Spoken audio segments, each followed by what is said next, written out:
Madalas ipinapakita itong eksena na to sa mga pelikula para ang Panginoon ay nagsisisigaw, napakaraming mga tinuturuan, libu-libong mga tao na nakaupo at mga nandoon sa paligid, sa may mga bulubundukin, subalit malinaw yung Matthew 5:1.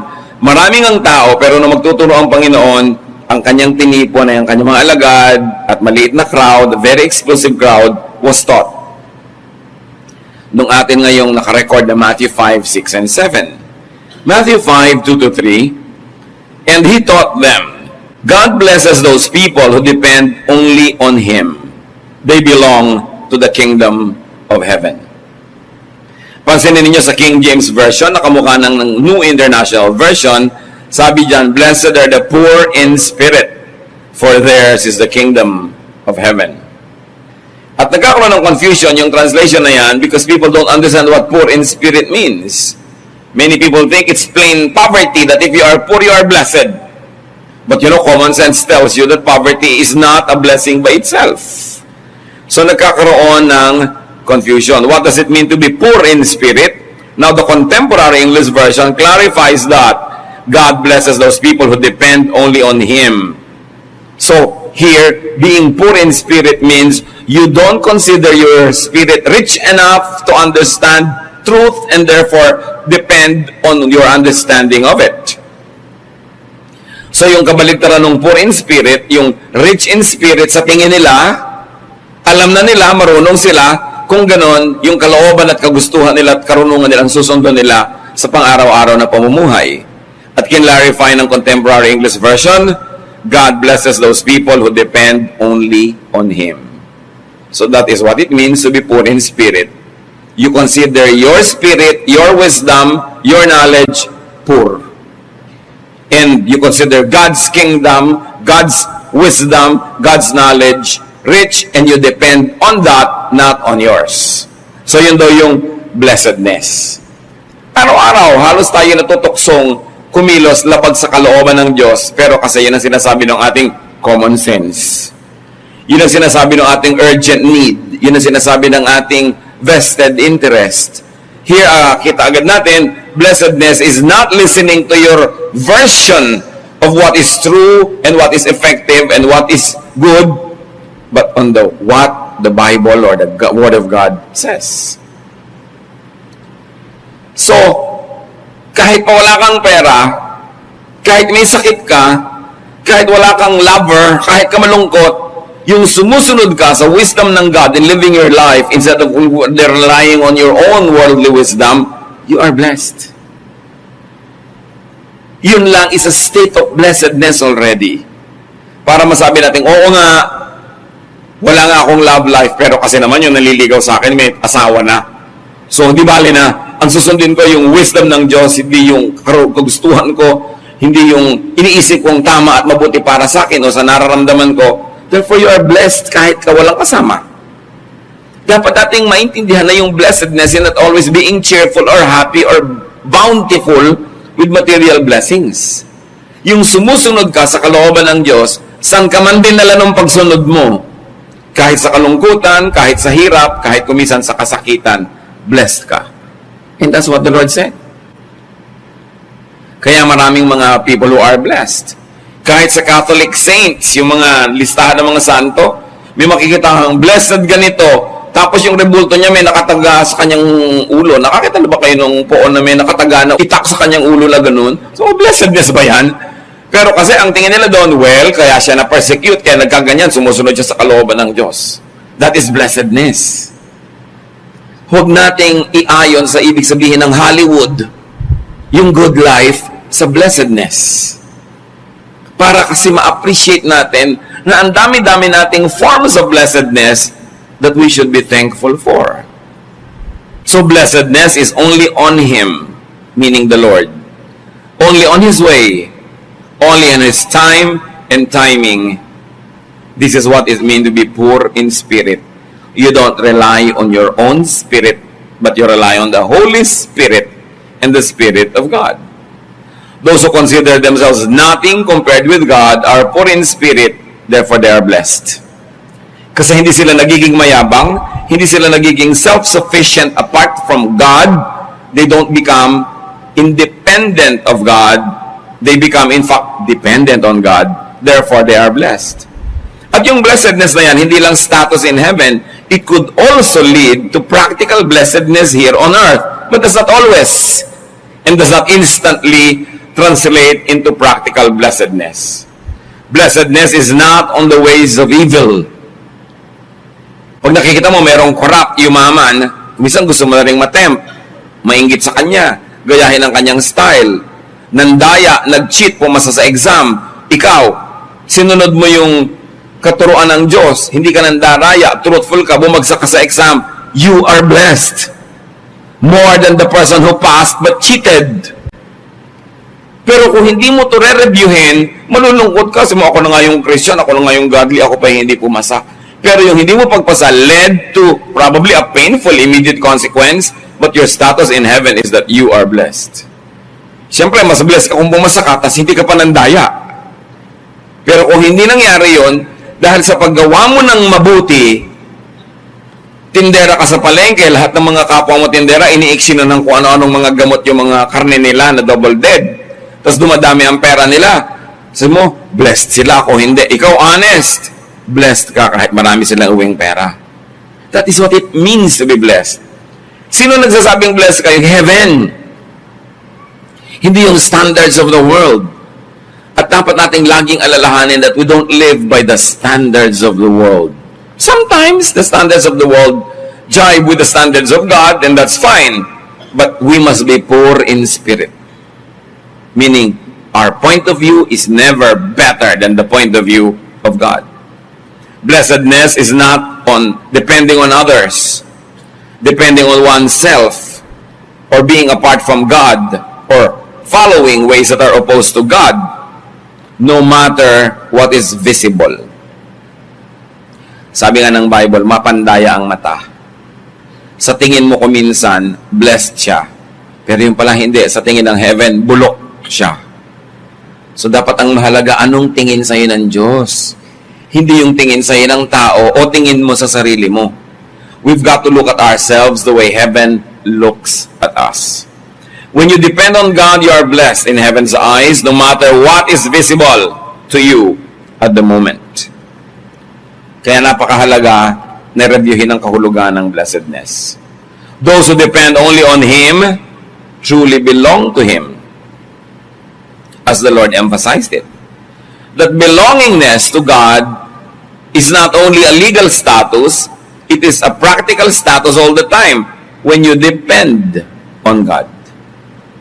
To depend on God is to do things God's way, but also to know God's style. How can you depend when you do not know?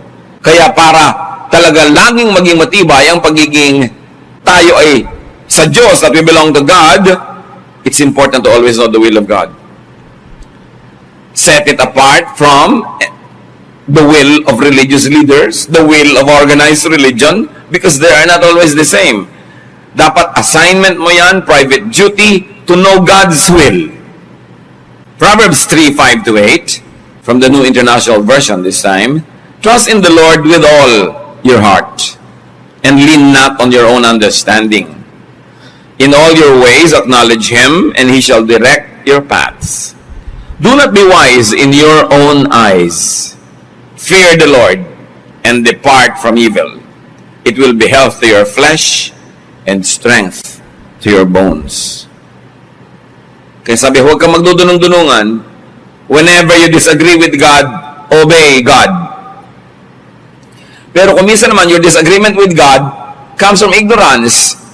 Kasi akala mo, ganun kahigpit ang Diyos, hindi naman pala, kaya tuloy sinusuway mo. Pero ang totoo, hindi naman pala Diyos ang may sabi nun. Akala mo lang.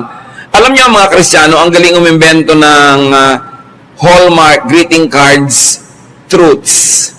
Kahit saan makikita mo yan, sa mga tweets, sa mga Facebook, kahit sa mga cards, sa mga bookmark, yung mga pinagsasasabi ng tao tungkol sa Diyos na opinion lang niya.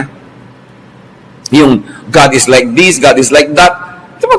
Sino may sabi nito? Anong verse ang may sabi niyan? Kasi marami tayong mga opinion lang tungkol sa Diyos. Well, it is a religious opinion. It is an opinion shaped by religiosity. You must always go back to Scripture and say, how biblical is this opinion of people about God. Lalo yung mga pa-cute, yung may mga drawing na bulaklak, mga sunrise, mga kung ano, maraming mga sinasabi yan na hindi biblical. Yung masaya ang feeling mo, Pollyannish. You feel that you're always taken care of, that God is always this and that, pero laging chinecheck mo, biblical ba ang stand na to? Check. Para na, you are not wise in your own eyes. It is important to obey, but before you can obey, you must know. So this is a sure way to blessing. John 6:67 to 69, Jesus then asked his 12 disciples if they were going to leave him.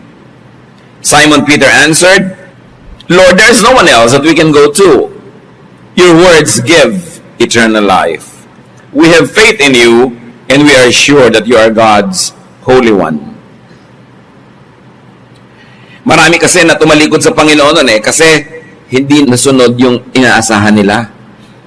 We have expectations of God We have an image of God na pagka yung totoong Diyos hindi na nag-swak sa image na yon, nalilito tayo. At ganoon ang nangyari doon sa maraming tao. Hindi sumang-ayon yung actual na ginagawa ni Jesus sa inaasahan nilang gagawin ni Jesus. So nagtalikuran sila. Kaya ang sabi nitong Panginoon sa mga disciples, o kayo din ba, iiwan niyo rin ba ako? At sabi ni Peter at mga disciples, bakit po namin kayo iiwan? Kanino pa kami pupunta? Wala namang iba.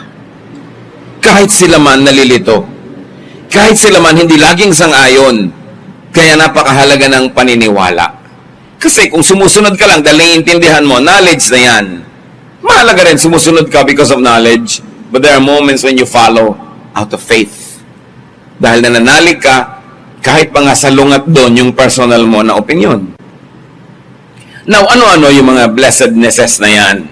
Matthew 5:4, God blesses those people who grieve. They will find comfort. Yan ang sabi ng Panginoon. Sabi ng ibang version, blessed are they who mourn. Kaya tuloy nagkakalituhan Wow, malungkot ka, bless mo naman. Namatayan ka, ang bless mo naman. Wrong reading.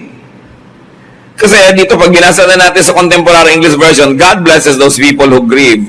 So, grieving by itself is probably not a blessing.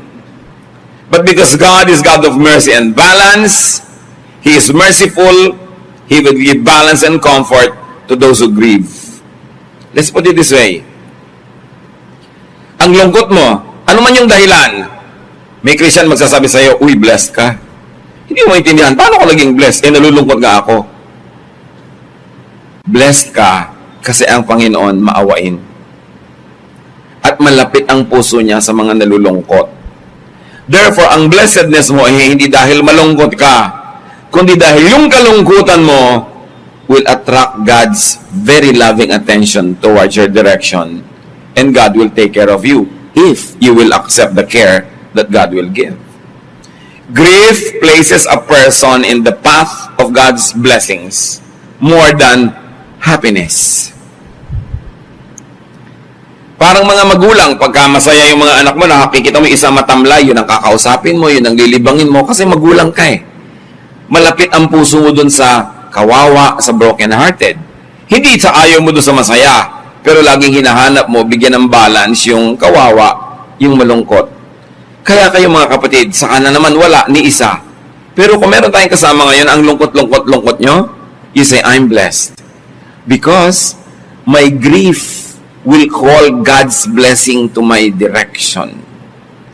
Kailangan lang buksan nyo ang puso para pag dumating yung pagpapala, yung comfort, yung blessing and strengthening ng Diyos, handa kayong tanggapin yon. Kasi ang pagpapala ng Panginoon sa mga nalulungkot, dahil sa lungkot mo, nabubulag ka ng luha, hindi mo nakikita ang pagpapala pala.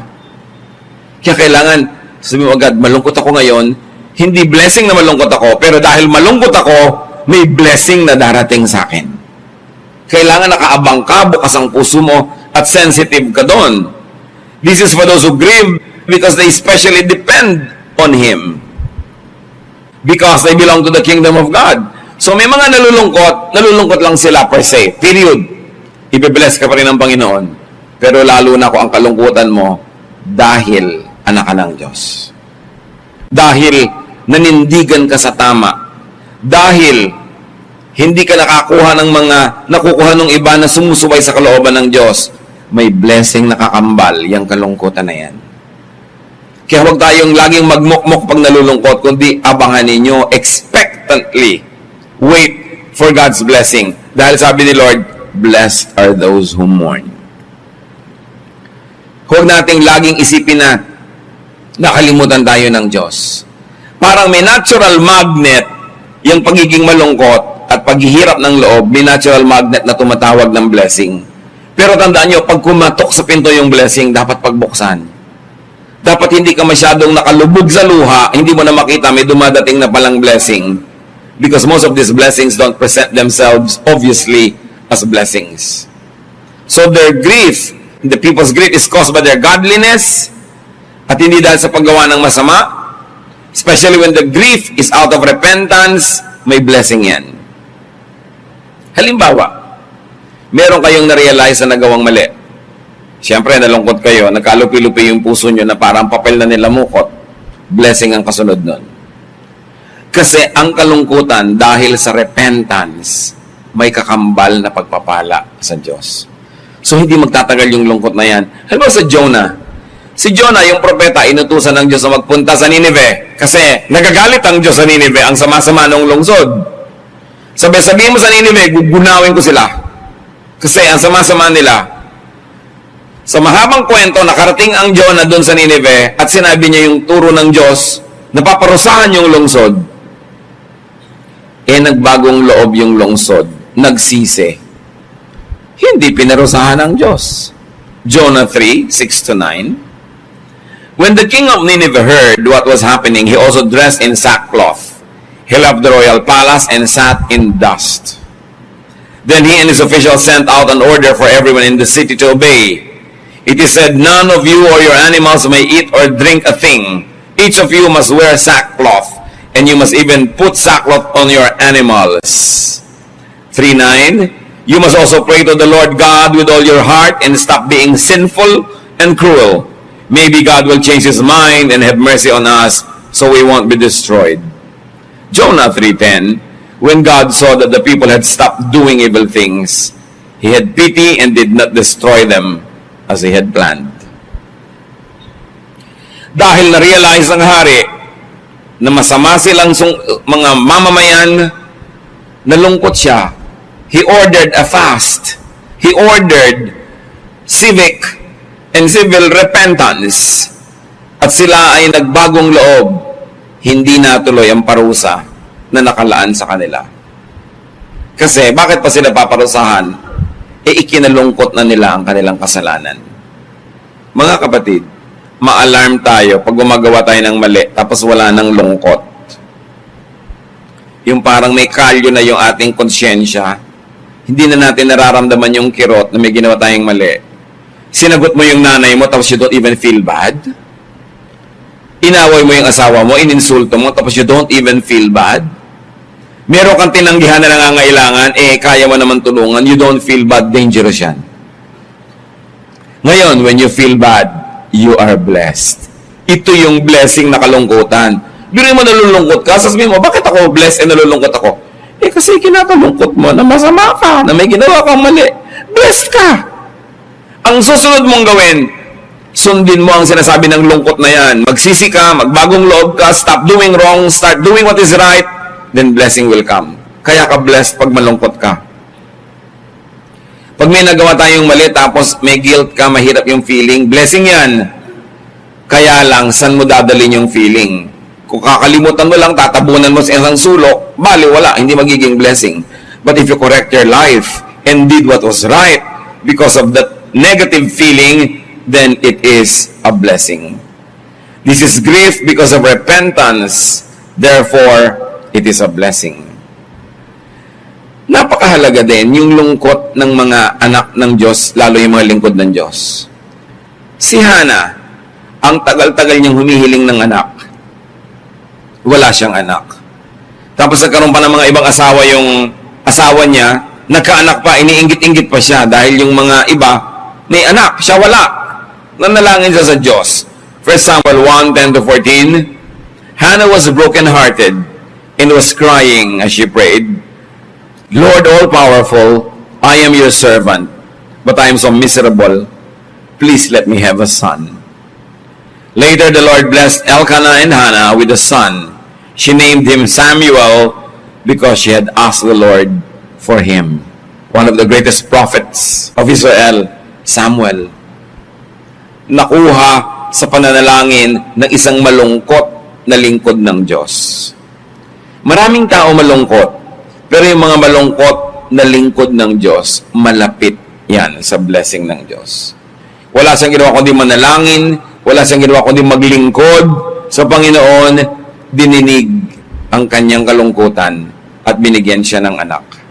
Kapag kayo mga kapatid, masunurin sa Panginoon, maka-Diyos, at mapaglingkod, tapos may lungkot kayo, daan ninyo sa dalangin. Hilapin niyo sa Panginoon dahil alam niya yan. At pagkatapos, mag-abang kayo ng sagot ng Diyos. Dahil ang Diyos ay dumidinig ng dalangin, lalo ng mga matuwid, lalo ng kanyang mga lingkod. Matthew 5:5, ano pa ang blessing? Sabi ng Panginoon, God blesses those people who are humble. The earth will belong to them.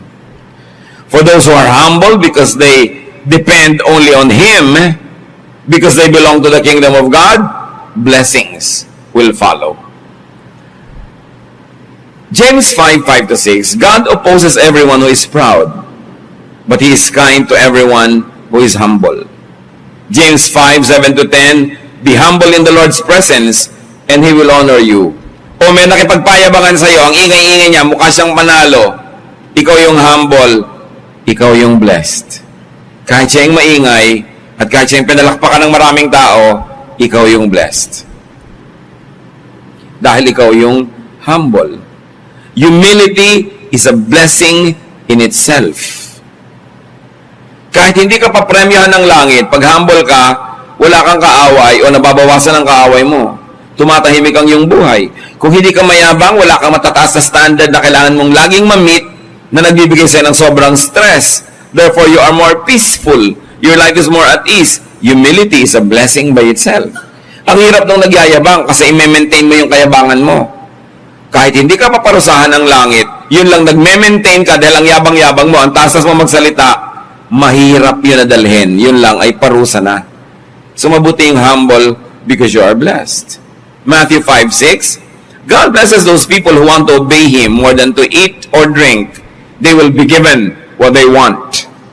What is the blessing here? Seek first His kingdom and His righteousness, sabi, and all of this will be added to you. Pinagpapala daw ng Diyos ng mga taong inuuna ang pagsunod sa Diyos, hindi yung pagsunod sa uhaw o gutom. In other words, inuuna nila ang kagustuhan ng Diyos kaya yung kagustuhan ng katawan nila. Hindi naman tayo laging pinapapili ng Diyos. Ako yung gusto mo. Hindi ganon. Maraming gusto natin ibinibigay talaga ng Diyos. Pero dapat alam ng mga anak ng Diyos kung may mga panahon na kailangan tayong pumiling unahin ang kalooban ng Diyos dahil kontra yon sa ating personal na kagustuhan, pinagpapala daw yung inuuna ang pagsunod sa Diyos. Kasi pag inalagaan mo na yung sarili mo, hindi ka naaalagaan ng Diyos. Lalo't ang pag-aalaga mo kontra sa kagustuhan niya para sa'yo. Pero kung ikaw ay sumusunod na, siyempre ngayon inilalagay mo ang sarili mo under God's care. Nagiging sakop ka ng Diyos pag sumusunod ka sa Kanya. At ang Diyos ay napakabuting Panginoon, napakabuting niyang Master, inaalagaan niya ang Kanyang mga sakop. Pero sa pag-aalaga mo sa sarili mo, you get out of God's shadow, you get out of God's care because you want to take care of yourself, di ikaw na ang nag-declare ng independence from God, what blessing will you expect? Seek first His kingdom and His righteousness. Dapat ating inuuna yung kalooban ng Panginoon kasi yung gusto ng ating katawan, yung gusto ng ating mga hilig. Matthew 5:7, God blesses those people who are merciful. They will be treated with mercy. May verbs yan eh. Those who choose to be humble, those who choose to be merciful. Hindi siya yung you are merciful because it is your quality, but you do what is the merciful thing to do. Hindi yung character mo na humble ka. Konting tao lang yung ang character nila talagang humble. What can you do if you're not really humble? Blessed ka when you choose to do the humble thing. Iba yung natural ka ng humble, iba yung nilalabanan mo, yung yabang mo at nagpapaka-humble ka, yun yung nabe-bless. Konti lang naman sa atin talaga yung naturally humble eh. Tsaka yung naturally merciful, people are naturally selfish. Pero pagka dinedeny mo yung sarili mo, hindi ako magiging selfish, I'll be merciful, magiging maawain ako, yun ang may blessing. Yung may conscious effort ka to be merciful because you know that naturally you are not merciful. Kaya patuloy na paglaban sa likas na hindi mabuti para gawin ko ano yung mabuti. Matthew 5:8, God blesses those people whose hearts are pure. They will see Him. Now, purity here doesn't mean sinlessness dahil pagka ganun, di wala nang pure. Dahil lahat naman ng tao nagkukulang, kinakapos. But purity here is freedom from selfish bias. Freedom from selfish agenda. Yung frame ng mundo na pagtingin mo sa mundo from your selfish point of view, dapat tinatanggal natin yan. Freedom from corruption of ignorance because you are liberated by truth. Nagiging pure ka. Purified by truth. Purified by knowledge. And purified by consciousness that we should not be selfish. Ang ginagawa ng tao, mga kapatid, kadalasan selfish. Pag sinasabi mo, anong bang iniisip ko? Ba't ganito yung ginagawa ko? Teka, selfish act ito. I'm going to do what is right. We are purifying our hearts and we are purifying our ways. Bakit natin nire-review itong mga blessednesses na to? Kasi ang dami-dami sa atin blessed and we don't appreciate it. Ang napagtutuan na natin ng pansin, yung wala, hindi natin napapansin na blessed pala ako just by being merciful. Hindi ko na kailangan na ma-recognize ako ng mga tao because God says I'm blessed. Therefore, it is a blessing in terms of status and it could also lead to practical blessings in terms of rewards.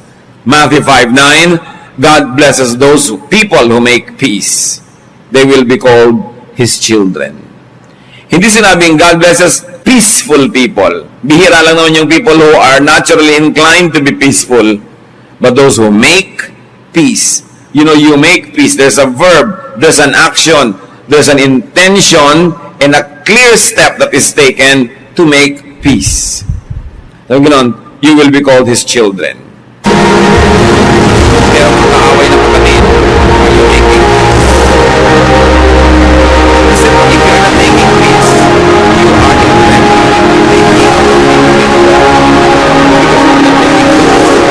and the blessedness is not in living in peace.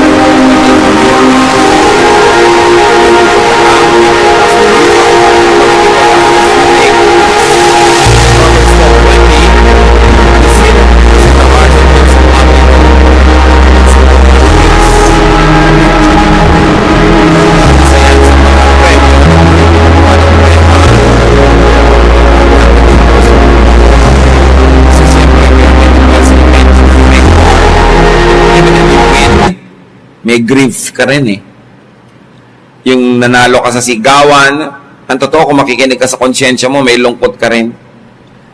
Yung may nasaktan ka na kalooban, ikaw yung winner, ikaw yung may power, because you are made in God's image, meron ka ring pagdaramdam na nakasakit ka ng kapwa. Kaya dapat pinapakinggan natin yung pagdaramdam na yun. Yun yung godly sorrow. Hindi natin dapat ini-ignore. Therefore, godly sorrow should spur you to do something positive to make peace. It's normal to quarrel because that's the way of the world. But godly people are not just normal. We are above normal. We make peace. And then that peace-making gives us joy. Matthew 5:10, God blesses those people who are treated badly for doing right. They belong to the kingdom of heaven. Ito, ibang-iba na naman ang pananaw ng Panginoon dito. Sabi, blessed ka pag masama ang naging trato sa'yo dahil tama ang ginagawa mo. Yung iba, ba't ko ba nagawa yung tama? Hindi ako na-premyuhan. Next time, hindi na ako gagawa ng tama kung ganito lang ng ganito. Diba? Nagsisisi pag gumawa ng tama, ang sabi ng Panginoong Jesus, blessed ka. Kasi ang ginawa mo, tama. Kahit wala kang premyo, hindi ka kinilala, nahirapan ka pa nga, pero blessed ka. At kung paano mo tatanggapin, kapatid, na blessedness yun ang assignment mo. Kung paano ka lalapit sa Panginoon, ipaunawa sa iyo ng Espiritu ng Diyos na yes, blessedness yan. Kahit ang naging bunga sa iyo, discomfort, sometimes dishonor, sometimes poverty, but that is blessedness. You must not measure yourself with the measurements of the world, but with the measuring rod of God. At ito gumagawa ka ng tama, tapos pangit pa yung binigay sa iyo. Huwag kang magsisi. Kasi natuwa ang Diyos at sinasabi ng Diyos, blessed ka. Hindi man maging maaga at mabilis ang gantimpala sa iyo, blessed ka. Take it at may patago ka sa Diyos. Kung gumawa ka ng tama, tapos pangit pa yung binigay sa iyong resulta ng mundo, meron kang patago sa Diyos na pwede mong ma-withdraw any moment. Kasi you are blessed.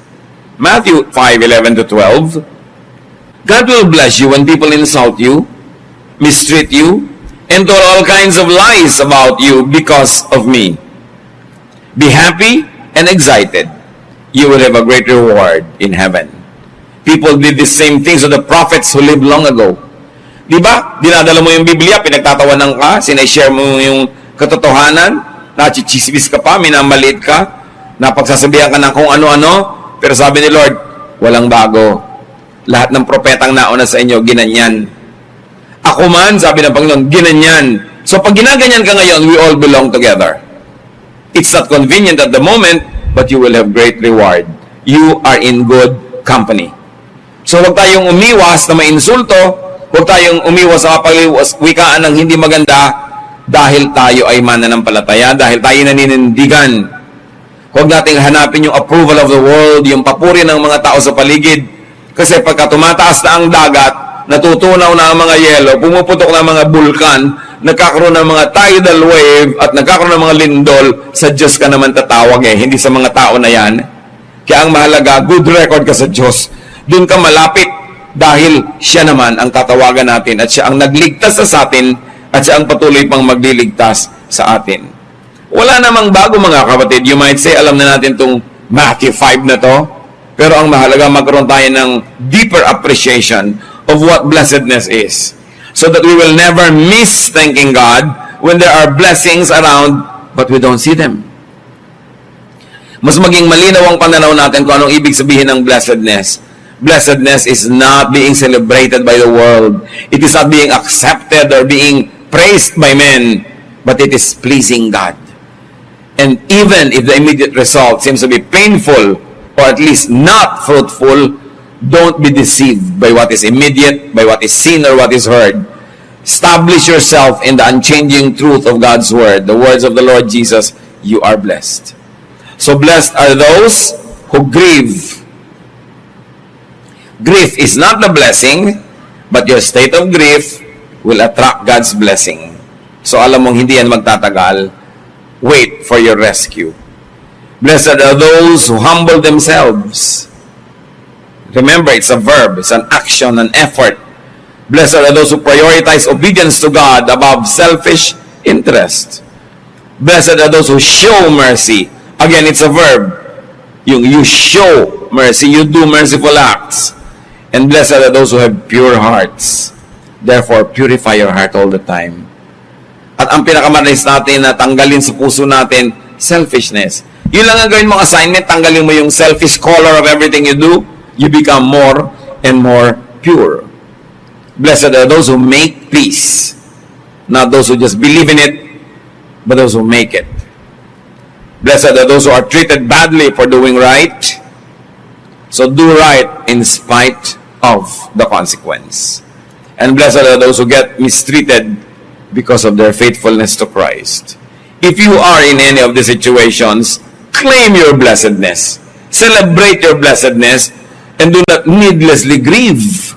Kailangan tumalas ang mata natin na makilala ang blessing para lagi tayong mapagpasalamat. Ama namin, ituro mo sa amin kung alin man sa amin ngayon, Panginoon, ay may ganitong kalagayan sa mga pinag-usapan, sa mga itunuro ng Panginoong Hesus na blessedness. Kumisan, pag hindi namin nire-review, madali naming malimutan na blessedness pala ito. Nadadala kami ng mga pamamaraan ng sanlibutan, pati aming pananaw, ang aming point of view, ay nagiging earthly and worldly.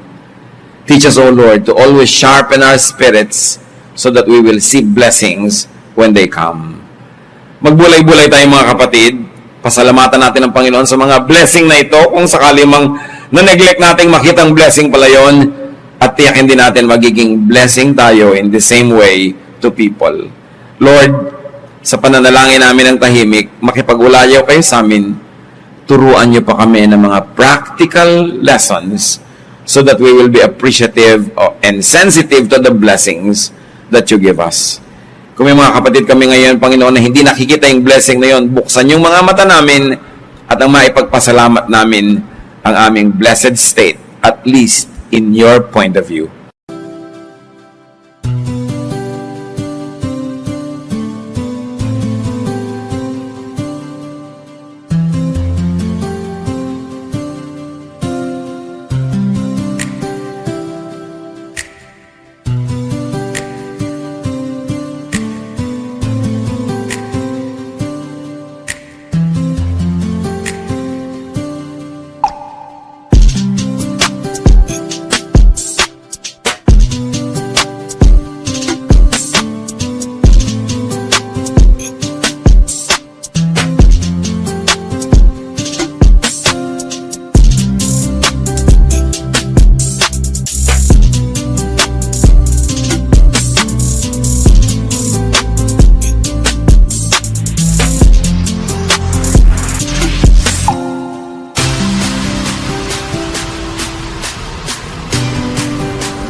fears slipping away again.